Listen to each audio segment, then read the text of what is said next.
Hey guys, today's Thursday, January the 12th of 2023, and I wanted to do an update on Palladium. And then Palladium in a while. There was one fellow friend on Twitter that always asked me about Palladium, and from I remember telling him, I always kept telling him, maybe it's not the good time to invest in Palladium because the cycles are down. And in hindsight, I ended up being correct for some reason. The cycles were confirming that there was just more downside or sideways action. And now that I'm investing in the metals and the energy sector, is making itself more clearly that these cycles sometimes have influence on these instruments. So without any further delay, let's get into it.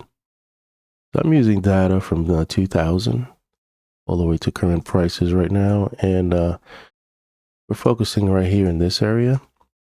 There are three cycles, and two of them are important. One is kind of big, but is not as strong as the other two. So I'm going to start out with the bigger one. It's the 324. So you can see this one is bottoming out somewhere around July of this year. And then the cycles go up. The next cycle here is the 239. And that one just hit a cycle low with trough somewhere around, you can say December. The month of December, we made a low, trough cycle low, and this cycle now is pointing up. And this one is pretty strong in regards to Bartels. And the last cycle is the 164, and this is the strongest in regards to Bartel. And this one hit a cycle somewhere around June, and the cycle's been up. You can see here, it looked like it wanted to make a correction and then continue, but it took out this low right here and pushed lower. So it made a lower low here. So, but this cycle is up. It'll be interesting to see how this is going to play out in regards to Palladium. You got three: 164, 239. Let's say the bottom. And then the 324 will bottom out somewhere around July. So which one is the one? Is it going to be the 324, this one? So it could probably continue going sideways, or continue going lower, somewhere around there, and go up. There's another one you want to pay attention to is this little guy right here. This is the 28th. This is the dominant cycle. And this cycle now just hit a bottom right now, right here. See it? December. And now this cycle goes up until March the 20th of 2023. A couple of things to digest. Let's look at the daily, see if we get any clues from, quicker moves in regards to the cycles. Okay, looking at the daily chart, there's two that are important here. One is the 301, which is this one right here. Now the daily, this is going to be hitting a cycle low, a trough, somewhere around January the 17th, 18th. And the next one is the 175. That one will be hitting a cycle low. It's February 18. This one is still further to the downside. Which one is stronger? The 301 is stronger because it has a stronger Bartel. My Bartel 95, and the strength is a 697. The 175 has a strength of 10. So they're both strong. You do a composite of both, see what we get. And it says that they could be, using both cycles. Somewhere around February, they could do a swing low. But that's what the daily cycle is saying. 301 is very close to bottoming out now. So let's look our seasonality and see where we are in regards to seasonality with Palladium. Okay, so this is our Palladium chart, and we're using a 5-year, and you can see that January is kind of flat. I mean, not flat, it's a little stronger. it's at 60, but February, wow, even the 5-year is the strongest. I don't know what happens in February with Palladium, but it's very strong. And then March is weak. Then April's a little strong, but February is very strong. Let's look at the 10-year. For the 10-year, you can see that now January is weak. February, very strong with April. Mind you, this is a percent of months in which Palladium closed higher than it opened from 2014 to 2023. 15 year. A little strong in January, but February's the strongest, and April. March is a little flat. So we already know kind of February and April are strong. And the last one I look at is always a 20-year. And you can see then January and February are very close. And then April. So when we get out of here, get out of this, February and April are the strong months. We're already in January. Okay, so this is another seasonality chart that I like to watch, and I use the 5, the 10-year, and the 15-year. You can see they are pretty much going up in a straight line all the way to like, I don't know, March the 7th on average.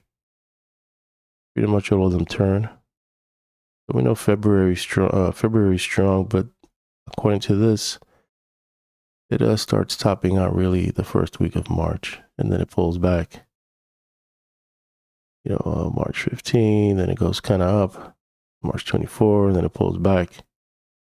April the 5th, and then the last little peak high, April the 19th. So you remember that on April, it's a little strong.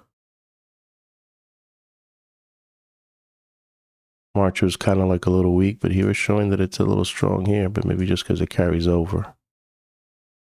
Those are things you want to watch. But so far, this is what it's showing. A nice, strong run to the upside between January, February, and March. This is the last chart I'm going to be showing because I don't want to make this video too long. I don't really have too much going on. I'm just starting to build my profile for Palladium. So this is going to be pretty short, but I do want to show you a couple of things I'm noticing. This is the monthly chart. We're still in a buy signal right here. It hasn't violated this 1634, so it's still, positive. MACD is still negative. Volume has been very negative. The Heikin-Ashi candles are telling you that the trend is down. You could probably run a trend line here, and you can kind of see that it's down. We're moving average. Let's look at the weekly and see what we see there. Actually, before we even do that, look at the just regular candles.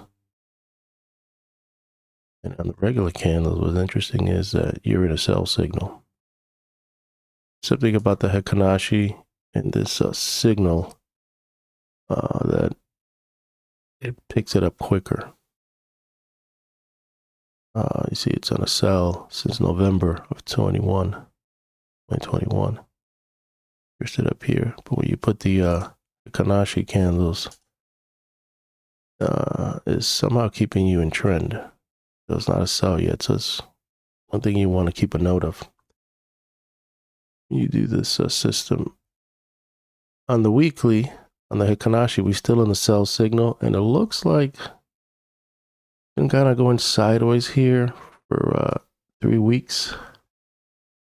And this candle is now turning positive. The MACD is still negative. Volume has been negative in this whole area right here. And we don't know how we're going to close this week.